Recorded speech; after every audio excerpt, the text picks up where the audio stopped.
یہی وجہ ہے کہ ہر جگہ مسلمان رسوا ہو رہا ہے، مسلمان ذلیل و خوار ہو رہا ہے، مسلمان کو مارا جا رہا ہے، مسلمان کو ستایا جا رہا ہے۔ اس کی واحد وجہ یہی ہے کہ مسلمان یہ سمجھتا ہے کہ مہنگے کپڑے پہن لو عزت مل جائے گی، مگر یہ خیال باطل ہے۔ مسلمان یہ سمجھتا ہے 5 کروڑ کے مکان میں رہنا شروع کر دو عزت مل جائے گی، یہ اس کا خیال باطل ہے۔ بڑے مہنگے لباس پہننے سے عزت نہیں ملتی، کروڑوں کے مکان میں رہنے سے عزت نہیں ملتی۔ عزت اسے ملتی ہے جسے اللہ عزت عطا فرما دے، جسے رسول عزت عطا فرما دے، اور اللہ و رسول جسے عزت دے دے اسے دنیا میں کوئی ذلیل نہیں کر سکتا، کوئی رسوا نہیں کر سکتا، اور اللہ جسے ذلیل و رسوا کر دے اسے دنیا مل کر کے عزت نہیں دے سکتی ہے۔ تو جھوٹ اگر کوئی باندھے اور کہے ہم نے فلاں کو دعوت دیا وہ نہیں آئے تو وہ ڈریں۔ اللہ نے قرآن میں فرمایا جھوٹوں پر لعنت ہے، جھوٹوں پر لعنت ہے۔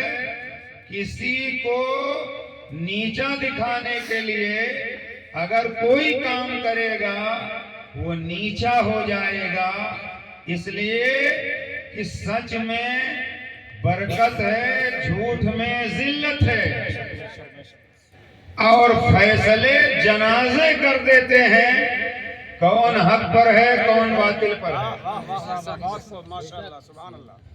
جنازے فیصلے کر دیتے ہیں کون حق پر ہے کون باطل پر ہے۔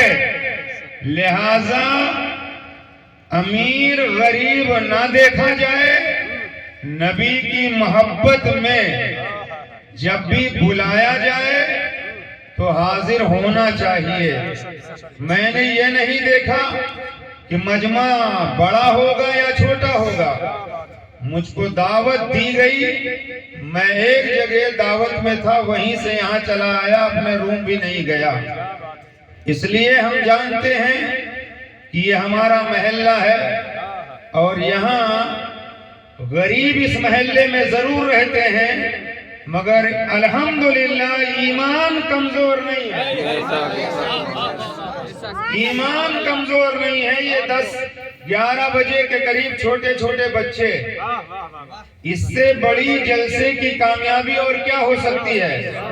ہم نے بڑے بڑے جلسوں میں دیکھا 10-11 بجے کے بعد جوانوں کو نیند آتی ہے، مگر اس محلے میں چھوٹے چھوٹے رہنے والے یہ بچے الحمدللہ محفل میلاد کی زینت بنے ہوئے، سبحان اللہ سبحان اللہ، محفل میلاد کی زینت بنے ہوئے ہیں۔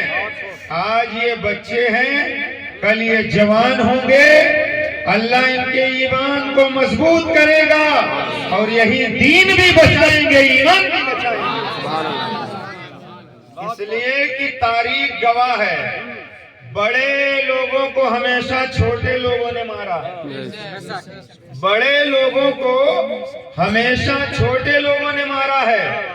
نمرود بادشاہ کا نام آپ نے سنا ہوگا، دنیا پر حکومت کرنے والا، جس نے خدا ہونے کا دعویٰ کیا تھا، انا ربکم الاعلی کا نعرہ جس نے لگایا، مگر نمرود کو کسی پہلوان نے نہیں مارا، نمرود کو تلوار سے کسی پہلوان نے نہیں مارا، نمرود بادشاہ کو ایک لنگڑے مچھر نے مار دیا۔ سبحان اللہ، نمرود بادشاہ کو ایک لنگڑے مچھر نے مار دیا، ناک میں مچھر گھس گیا۔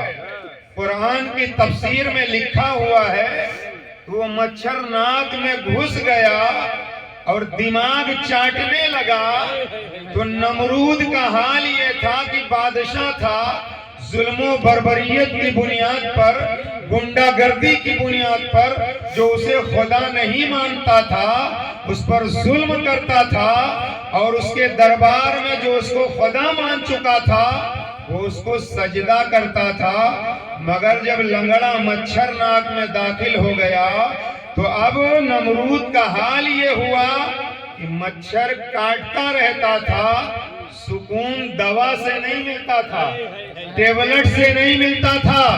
نمرود نے کہہ دیا تھا کہ میرے جوتے سر پر لگاؤ۔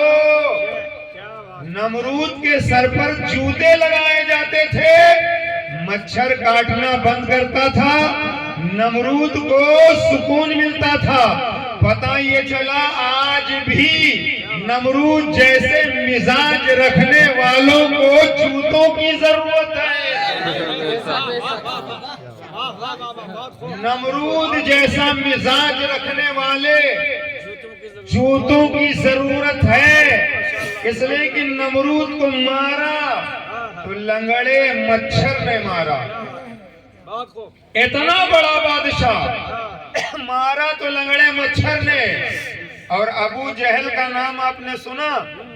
اپنے زمانے عرب کا بہت بڑا گنڈا، وہ ابو جہل، اس کو کس نے مارا؟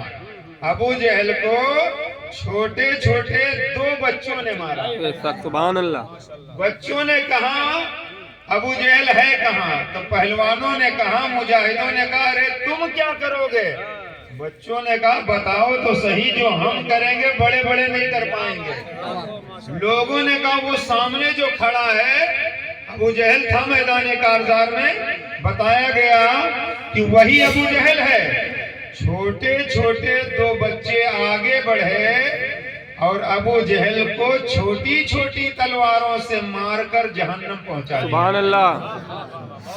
غار ثور کے اندر مصطفیٰ جان رحمت جا کر کے تشریف فرما ہوئے، ننگی تلواریں لے کر لوگ آئے تو مکڑی نے غار کے دروازے پر جالا بن دیا۔ دشمن آئے، کسی نے کہا اسی غار میں گئے، لوگوں نے کہا بیوقوف ہو، اگر اندر جاتے تو جالا پھٹ گیا ہوتا، جالا تنا ہوا ہے۔ مکڑی نے جالا بن کر کے دشمنوں کو قریب جانے سے روک دیا۔ تو اللہ اگر بچانے پر آئے، اب میرا جملہ سنیے، اللہ اگر بچانے پر آئے تو اپنے حبیب کو مکڑی کے جالے سے بچا لیتا ہے۔ اللہ مٹانے پر آئے تو نمرود جیسے بادشاہ کو لنگڑے مچھر سے مٹا دیتا ہے۔ اللہ بچائے تو عجب شان، اللہ مٹائے تو عجب شان۔ میں اس محلے کے بالخصوص تنویر رضا صاحب سلمہ کو مبارکباد پیش کروں گا کہ اس محفل کو سجانے میں پوری انہوں نے کوشش کیا، اور ان کے ساتھ میں جو بھی ہیں، اللہ سب کا نام بھی جانتا ہے، اللہ سب کا کام بھی جانتا ہے، سب کے اللہ نام جانتا ہے۔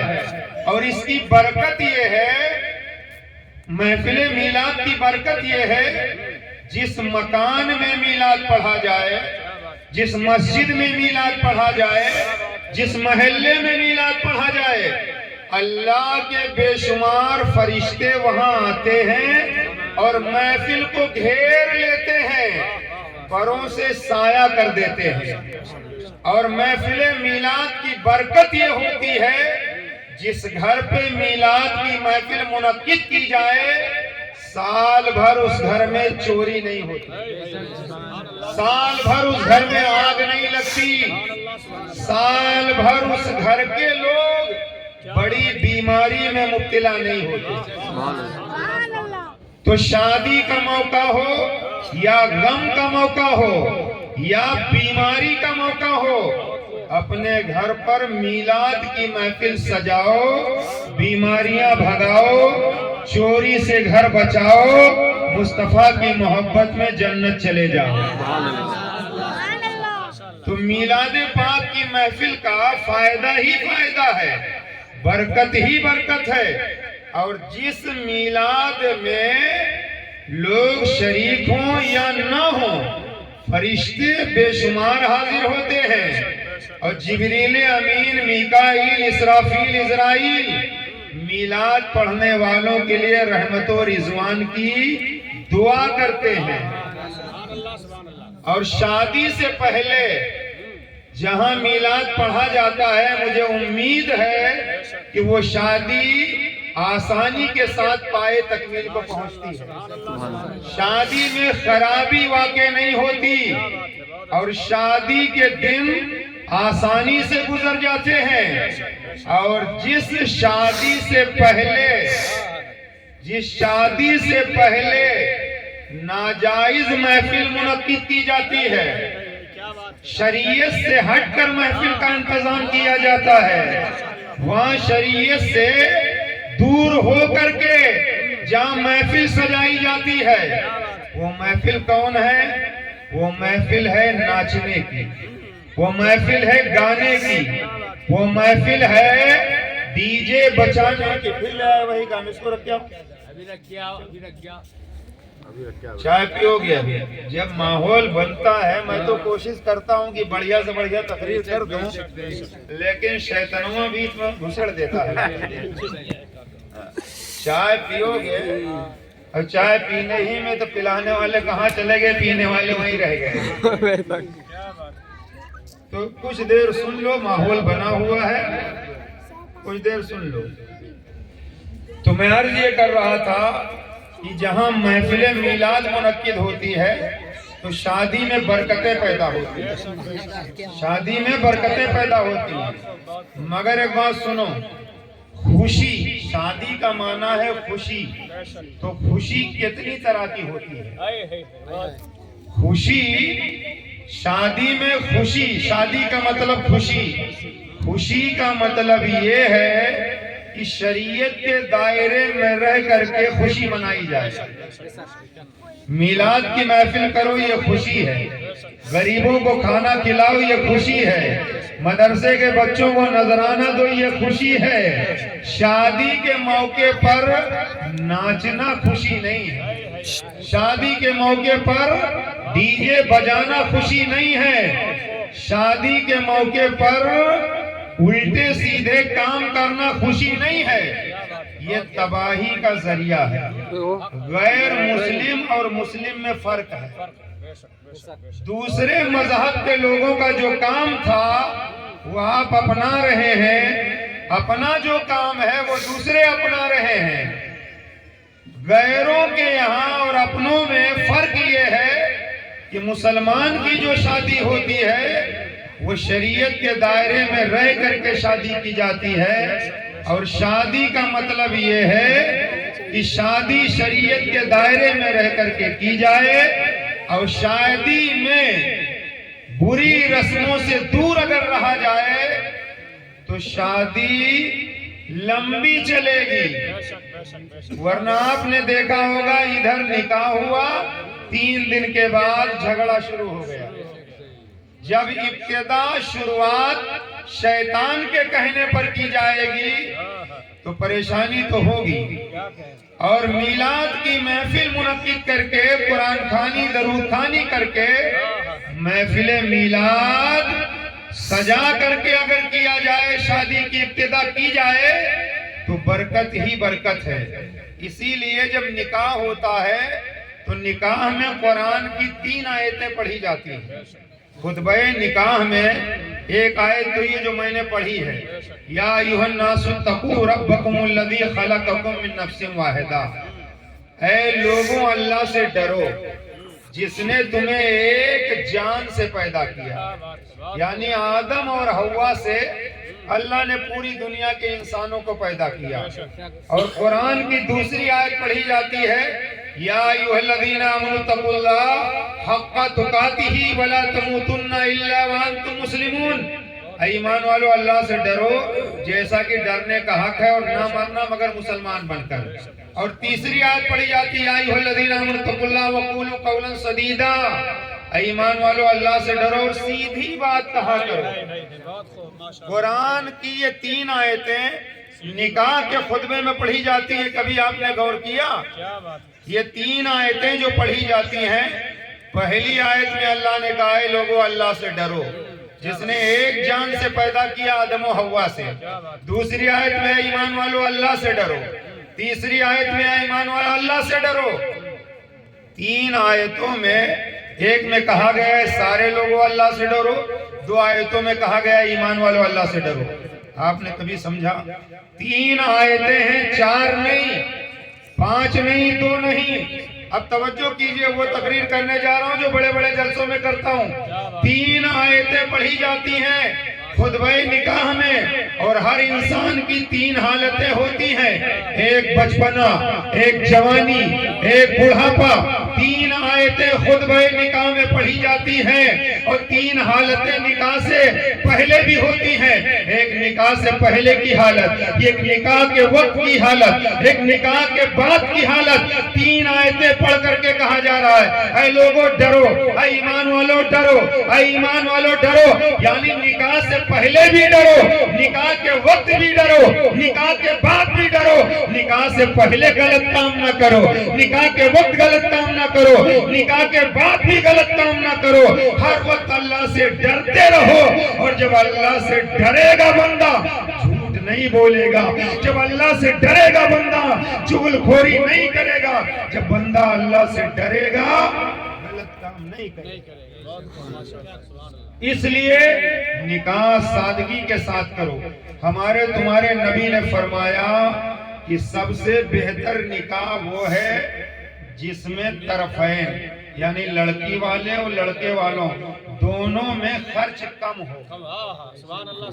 نکاح کو بہتر کہا گیا جس میں خرچہ کم ہو۔ نکاح کو آسان کرو۔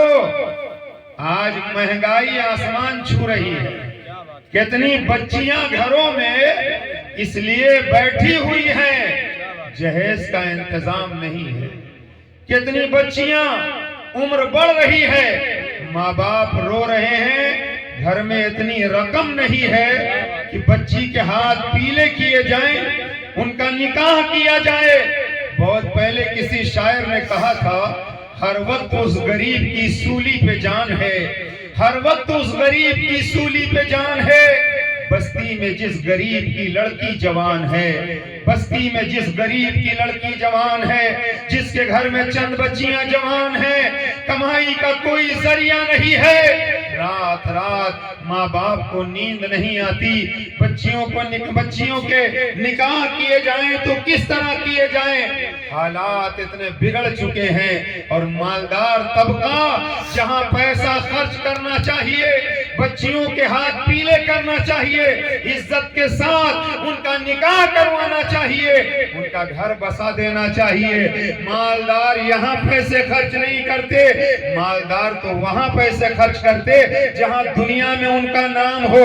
حالانکہ دنیا میں سدا نام کسی کا نہیں چلتا، بڑے بڑے راجہ آئے، مہاراجہ آئے، دنیا سے مٹ گئے، آج ان کی قبر پر کوئی فاتحہ پڑھنے والا نہیں ہے، مگر جس نے دین کا کام کیا زمین پر تھے جب بھی ان کے نام کا ڈنکا بج رہا تھا، زمین کے اندر ہے جب بھی ان کے نام کا ڈنکا بج رہا ہے۔ ارے دور نہ جائیں، یہی ناگپور چلے جائیں، تاج الاولیاء جب تک زمین پر تھے ان کے نام کا ڈنکا بج رہا تھا، زمین میں ہے ان کے نام کا ڈنکا بج رہا ہے۔ اجمیر کی دھرتی پر غریب نواز کا کل بھی ڈنکا بج رہا تھا، آج بھی ڈنکا بج رہا ہے۔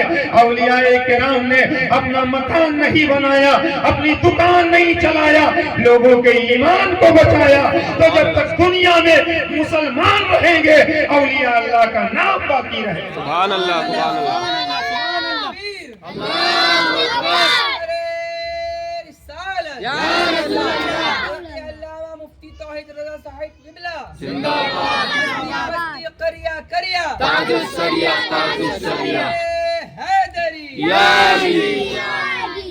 نکاح کا کچھ لوگ کہتے ہیں کہ لڑکا جب کمانے لگے گا تب ہم نکاح کریں گے، حالانکہ اگر عمر ہو جائے تو شریعت کہتی ہے نکاح سنت طریقے سے کریے، نکاح کے بعد روزی میں اللہ برکتیں بڑھا دیتا ہے۔ اس کی وجہ یہ ہے کہ پہلے آپ اکیلے ہو تو آپ کو اکیلے رزق ملتا ہے، جب شادی ہو جاتی ہے تو اللہ روزی بڑھا دیتا ہے، بچے جب ہو جاتے ہیں اللہ روزی اور بڑھا دیتا ہے۔ اور حدیث میں ہے شادی کے بعد آدھا ایمان مکمل ہو جاتا ہے. سبحان اللہ سبحان اللہ. اور حدیث شریف میں ہے کہ شادی کے بعد کی 2 رکعت نمازیں، شادی کے بعد 2 رکعت نمازیں، یعنی ایک بغیر شادی شدہ 2 رکعت نماز پڑھے اور ایک شادی والا نکاح پڑھے تو 82 رکعت کا ثواب، یعنی 82 رکعت نماز بغیر شادی شدہ پڑھے اور شادی شدہ 2 رکعت نماز پڑھے تو 82 رکعت کے برابر ثواب ملتا ہے. سبحان اللہ سبحان اللہ. اور حدیث شریف سے میں آپ کو سمجھاؤں، مدینہ شریف میں ایک غریب صحابی تھے، توجہ سے سنیے. مدینہ شریف میں ایک غریب صحابی تھے، ان کا نام تھا جلیبیب، نام تھا جلیبیب، حضرت جلیبیب. قد بہت ناٹا تھا، قد بہت پست تھا، ناٹا تھا، بہت خوبصورت نہیں تھے. خاندان ان کا اعلیٰ نہیں تھا، کوئی کاروبار نہیں تھا. اس زمانے سے یہ چلا آیا ہے، کئی جگہ انہوں نے رشتہ بھیجا مگر ہر جگہ سے جواب مل گیا. نہ خاندان اعلیٰ ہے، نہ حضرت جلیبی بظاہر خوبصورت ہیں، نہ قد ان کا اونچا ہے، نہ کوئی کاروبار. جنگل جاتے، لکڑیاں کاٹتے، مدینہ شریف کے بازار میں بیچتے، یہی ان کی روزی روٹی تھی. جس گھر میں پیغام بھیجا ہر گھر سے جواب مل گیا. کون اپنی بچی دے گا؟ نہ رہنے کے لیے مکان ہے، نہ کھانے کے لیے ان کے پاس اچھی خوراک ہے. ایک دن سرکار کی بارگاہ میں آئے، رونے لگے. ہمارے تمہارے آقا نے جب دیکھا غلام رو رہا ہے، مصطفیٰ جان رحمت، کوئی غلام روئے مصطفیٰ بے قرار ہو جاتے تھے.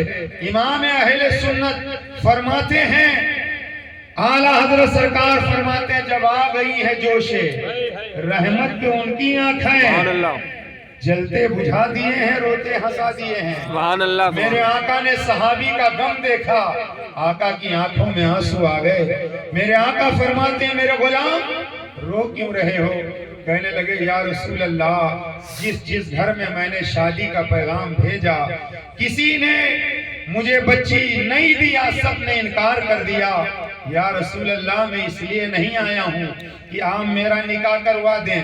آقا، میں اس لیے آیا ہوں، آپ مجھے بتائیں میرا زندگی میں نکاح ہوگا بھی یا نہیں ہوگا. صحابی کا عقیدہ تھا نبی لوح محفوظ کو دیکھتے رہتے ہیں، سبحان اللہ. کیا قسمت میں لکھا ہے، کیا قسمت میں نہیں لکھا ہے. صحابی کہتے ہیں، آقا میری زندگی میں شادی ہوگی یا نہیں آپ بتا دیں. قربان جاؤ میرے آقا رحمت للعالمین. آقا کو رحم آ گیا. اب میرے آقا کا دریائے کرم جوش میں آیا. آقا نے فرمایا، فلاں محلے میں چلے جاؤ، اور اس محلے میں جو صحابی انصاری صحابی ہیں، ایک ہی بیٹی ان کے گھر ہے. اب سننا، ایک ہی بیٹی ان کے گھر ہے. آقا فرماتے ہیں ان کا خاندان بھی اعلیٰ ہے، بیٹی ایک ہے، مالدار ہے. تم وہاں چلے جاؤ اور کہہ دو کہ مجھے اللہ کے رسول نے بھیجا ہے، اپنی بیٹی کا نکاح میرے ساتھ کر دو. اتنا جب صحابی حضرت جلیبیب سنے تو کہنے لگے، آقا کہاں وہ اور کہاں میں؟ مکان اعلیٰ، خاندان اعلیٰ، تجارت اعلیٰ، بچی ایک ہے آقا، اور لوگوں نے مجھے بیٹیاں نہیں دیے تو وہ مجھے کہاں بیٹی دیں گے؟ میرے آقا فرماتے ہیں، میرا پیغام لے کر جاؤ تو صحیح، میرا پیغام لے کر جاؤ تو صحیح. سرکار کی اطاعت کرنا ضروری. چلے مکان پر پہنچے، دستک دیا، عالی شان عمارت، محل، مکان.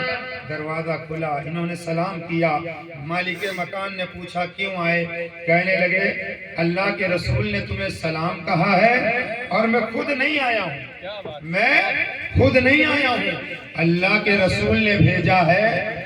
جب صحابی نے سنا، ادب کے ساتھ اندر لے جا کے بٹھایا. میرے آقا نے بھیجا ہے، میرے پیغمبر نے بھیجا ہے. عزت افزائی کیا، اس لیے بھیجا ہے. تو حضرت جلیبیب کہنے لگے، میں نہیں کہہ رہا ہوں، اللہ کے رسول نے کہا اپنی بیٹی کا نکاح میرے ساتھ کر دو۔ اتنا جب سنا تو وہ خاموش ہوئے، کہنے لگے جلیبیب بیٹھو، میں اندر جا کے پہلے اپنی بیوی سے مشورہ کروں گا، کیونکہ تمہارے پاس رہنے کا مکان بھی نہیں، کوئی تجارت بھی نہیں، اور تمہارا خاندان بھی اعلیٰ نہیں، میں مشورہ کروں گا۔ اندر گئے، اپنی بیوی سے کہنے لگے اللہ کے رسول نے بھیجا ہے، لیکن آنے والے کے پاس مکان بھی نہیں، بظاہر چہرہ بھی اچھا نہیں، خاندان بھی اعلیٰ نہیں، تجارت بھی نہیں۔ بیوی نے کہا جواب دے دو، ہم رشتہ نہیں کریں گے۔ جواب دے دیا گیا، لیکن جب جلیبیب چلے تو وہ بیٹی جس کے لیے رشتہ لے کر آئے تھے جلیبیب، بیٹی نے اپنے ماں سے کہا، بات کو سن لیا تھا جو ماں باپ بات کر رہے تھے صحابی کے بارے میں، بیٹی نے کہا اے میری ماں، اے میرے باپ، یہ بتائیں آنے والا اگرچہ کالا تھا، آنے والا اگرچہ غریب تھا، آنے والا اگرچہ کمزور تھا، مگر جس نے بھیجا ہے وہ کالا نہیں۔ امام احمد رضا کی زبان میں اگر یہ کہیں چمک تجھ سے پاتے ہیں سب پانے والے، میرا دل بھی چمکا دے چمکانے والے۔ اس بچی نے کہا اے میری ماں، اے میرے باپ، ارے آپ نے آنے والے کو دیکھا، بھیجنے والے نبی کو نہیں دیکھا، بھیجنے والے رسول کو نہیں دیکھا، بھیجنے والے امام الانبیاء کو نہیں دیکھا۔ آنے والے کا اگرچہ چہرہ کالا ہے، آمنہ کے لال کا چہرہ ایسا سوڑا ہے، ایسا حسین ہے، ایسا خوبصورت ہے، کائنات میں ویسا کسی کا چہرہ نہیں۔ بیٹی کہہ رہی ہے آپ نے واپس نہیں کیا ہے، امام الانبیاء کی بات کو آپ نے، اللہ کے نبی نے بھیجا تھا، آپ نے منع کیا، گویا آپ نے رسول کا فرمان نہیں مانا۔ اتنا سنا تو ماں باپ نے کہا کیا ہونا چاہیے؟ بیٹی نے کہا میں تو رشتہ اللہ کے رسول کے بھیجے ہوئے غلام سے کروں گی۔ اب باپ نے جب یہ سنا تو انہوں نے غور کیا کہ ہاں اللہ کے رسول نے بھیجا ہے اور اللہ کے اور رسول کی اطاعت کرنا ضروری ہے۔ چنانچہ یہ گئے، اور اب جلیبیب ملتے کہاں؟ ڈھونڈتے ڈھونڈتے جنگل میں پہنچے تو دیکھا ایک جنگل میں کونے میں وہ غریب صحابی بیٹھے ہیں۔ لڑکی کا باپ گیا اور جانے کے بعد وہ صحابی کہنے لگے جلیبیب چلو، کہنے لگے ایک بار تو آپ نے منع کر دیا ہے اور کچھ باقی ہے؟ کہنے لگے نہیں، میں نکاح کروں گا اپنی بیٹی کا۔ ابھی تو آپ نے منع کیا تھا۔ کہا نہیں، میں نکاح کروں گا اپنی بیٹی کا۔ کہنے لگے میرے پاس تو مکان نہیں، میرے پاس کوئی کاروبار نہیں، اور اسی بدن پہ جو کپڑے ہیں اس کے علاوہ کوئی کپڑے بھی نہیں، میں تو غسل بھی نہیں کیا ہوں، قربان جاؤ۔ صحابی کہنے لگے ابھی چلو، تمہارا نکاح ابھی ہوگا۔ جنگل سے لائے، محلے میں اعلان کرایا، وہ اعلان کرانے کے بعد نکاح کر دیا، نکاح کر دیا اور بیٹی کو رخصت کر دیا۔ جب بیٹی کو رخصت کر دیا، جب بیٹی کو رخصت کر دیا، 3 دن گزر گئے، 3 دن گزر گئے، بازار میں لکڑی بیچ رہے تھے، اللہ کے رسول نے دیکھا تو فرمایا اے جلیبیب میں نے نکاح کے لیے بھیجا تھا، کیا ہوا؟ تو انہوں نے کہا کہ یا رسول اللہ میرا نکاح تو ہو گیا، آج 3 دن گزر گیا۔ میں بتانا یہ چاہتا ہوں اللہ کے رسول نے رشتے کے لیے بھیجا، نکاح ہو گیا اور سرکار کو بتایا بھی نہیں گیا، مگر سرکار ناراض نہیں ہوئے، سرکار ناراض نہیں ہوئے۔ آج تو اگر کوئی رشتہ لگوا دے بارات اس کو نہ لے جاؤ، آسمان سر پہ اٹھا لے گا، ہم نے رشتہ لگایا ہم ہی کو کاٹ دیا، ہم نے منزل تک پہنچایا ہم ہی کو ناشتہ نہیں کرایا۔ شریعت سمجھو، اسلام سمجھو، دین سمجھو۔ مصطفیٰ نے ان کا رشتہ جن کا ہو نہیں رہا تھا امیر گھرانے میں کروا دیا، اور مصطفیٰ ناراض نہیں ہوئے کہ ہم کو تم نے نہیں بتایا، خفا نہیں ہوئے، بلکہ آقا فرماتے نکاح ہو گیا۔ ہاں آقا 3 دن ہو گیا نکاح ہوئے، تو میرے آقا ناراض نہیں ہوئے، فرمایا اللہ تمہاری نکاح میں برکت دے اور اللہ تمہیں مالدار بنائے۔ تو جب مصطفیٰ نے دعا کیا، اب حال یہ ہوا کہ اللہ نے چھوٹے سے کاروبار میں اتنی برکت دیا کہ پورے مدینہ شریف میں جلیبیب کی بیوی جتنا مہنگا کپڑا پہنتی تھی پورے مدینے میں کسی کو نصیب نہیں ہوتا. سبحان اللہ. کیا دین اسلام ہے, کیا مذہب اسلام ہے.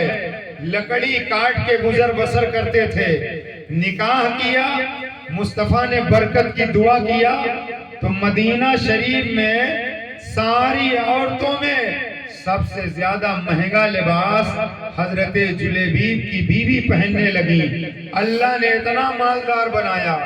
کبھی کبھی ایسا ہوتا ہے ہم محل دیکھ کر, مکان دیکھ کر, دولت دیکھ کر کے رشتہ کر دیتے ہیں اور کچھ دن گزرتا ہے دولت غائب ہو جاتی ہے, مکان مالک روڈ پر آ جاتا ہے, غریب ہو جاتا ہے. ایسا ہوتا ہے دنیا میں. کبھی کبھی ہم نے اپنی بچی چھپر والے مکان میں دیا, اللہ نے اتنی برکت دیا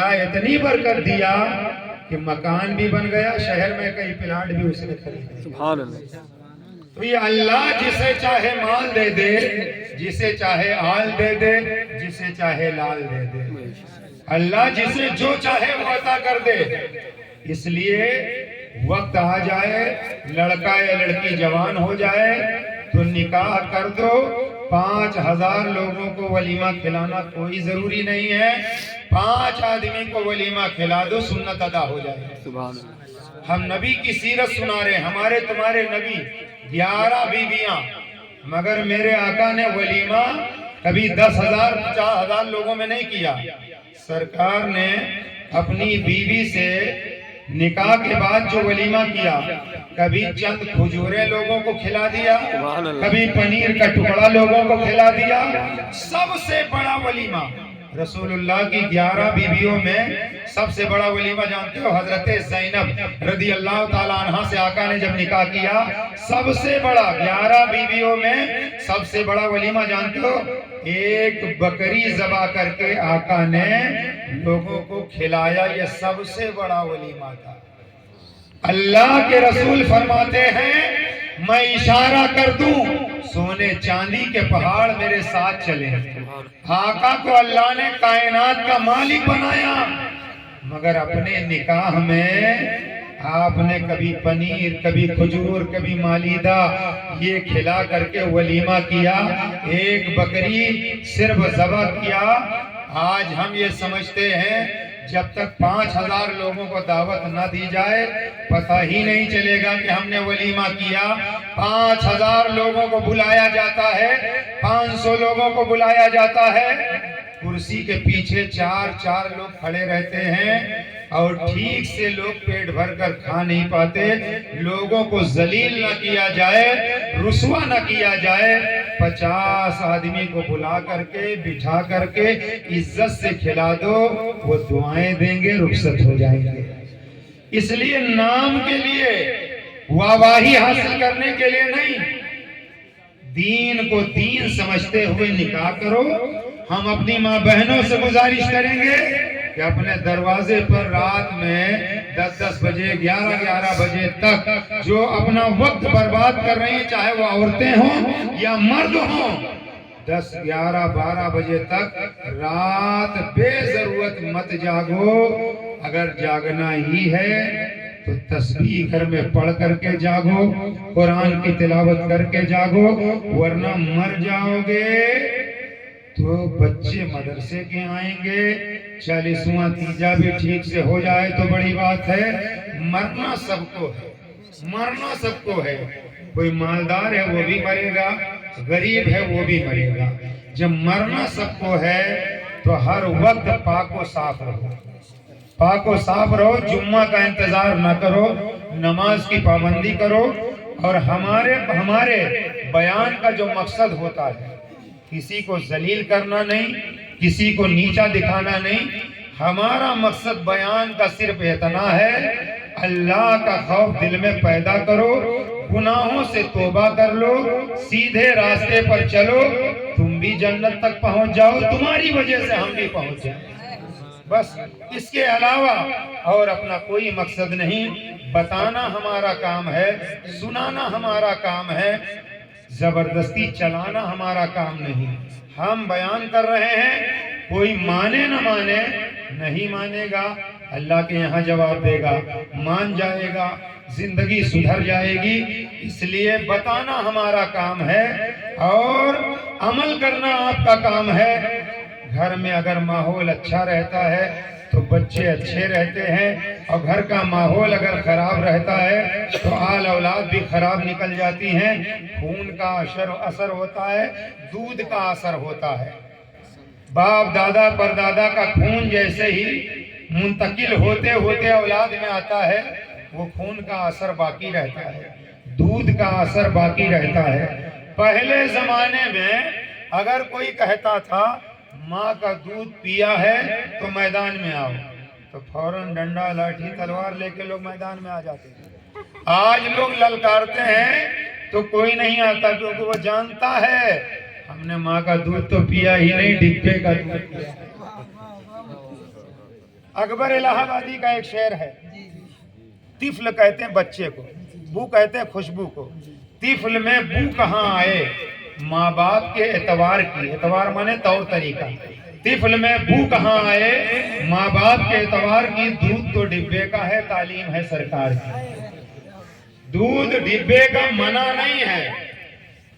اگر ماں کے پستان میں دودھ ہے، کوئی بیماری نہیں، کوئی پریشانی نہیں، تو ماں کو چاہیے اپنا دودھ پلائے. دودھ کیا ہے؟ جب تک بچہ پیدا نہیں ہوتا اللہ دودھ پیدا نہیں کرتا. وہی خون ہے، بچہ جب پیدا ہوتا ہے تو اللہ بلڈ خون دودھ میں کنورٹ کر دیتا ہے. تو وہ خون جگر ہے جو دودھ کی شکل میں ماں اپنے بچے کو پلاتی ہے. تو جس نے اپنی ماں کا دودھ پیا ہے اور ماں نے پرورش ٹھیک سے کیا ہے تو اسی کا بچہ غلام غریب نواز ہوتا ہے، غلام غوث اعظم ہوتا ہے، غلام اعلیٰ حضرت ہوتا ہے. اور جس نے باوضو دودھ اپنے بچوں کو پلایا ہے وہی بچہ غریب نواز ہوتا ہے، وہی بچہ بابا فرید ہوتا ہے، وہی بچہ تاج الاولیاء ہوتا ہے. نعرہ تکبیر، اللہ اکبر، رسالت، مسلک اعلیٰ حضرت، بستی قریہ قریہ، تاج الشریعہ، تاج الشریعہ. باتیں بہت ہیں، قبلہ، باتیں بہت ہیں. مانو نہ مانو یہ آپ کو اختیار ہے. ہم نیک و بد جناب کو سمجھائے جاتے ہیں. مانو گے تو آپ کا فائدہ، نہیں مانو گے تو آپ کا نقصان ہے. اس لیے آپ میلاد شریف کی محفل منعقد کیا کریں اور اپنے گھر کا ماحول اچھا بنائیں. قرآن کی سویرے سویرے آپ تلاوت کریں، گھر میں اللہ برکتیں نازل کرے گا. آپ نماز کی پابندی کریں، اللہ روزی میں برکت دے گا. آپ نکاح سنت طریقے سے کریں، زناکاری سے بچیں، گناہوں سے بچیں. اللہ ہدایت عطا فرمائے اور اسی طرح کی محفلیں منعقد کرنے کی توفیق عطا فرمائے.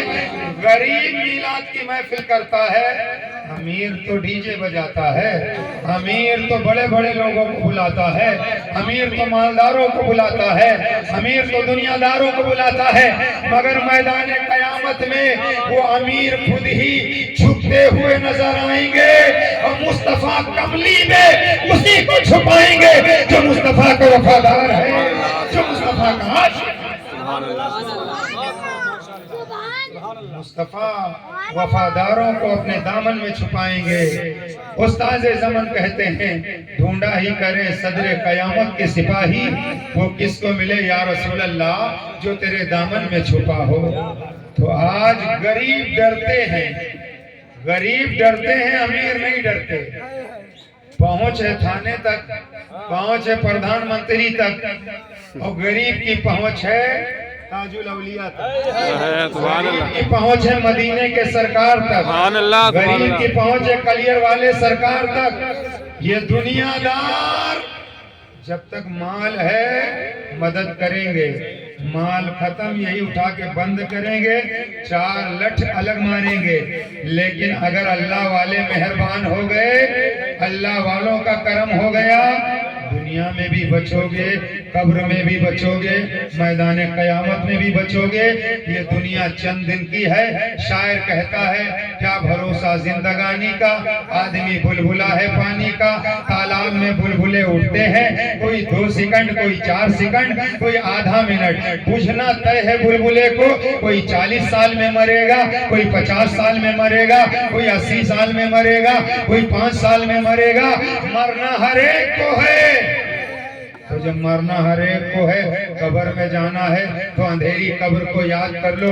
لائٹ گل ہو جاتی ہے، کمرے میں اندھیرا پھیلتا ہے، دل اکتانے لگتا ہے، گھبراہٹ ہونے لگتی ہے۔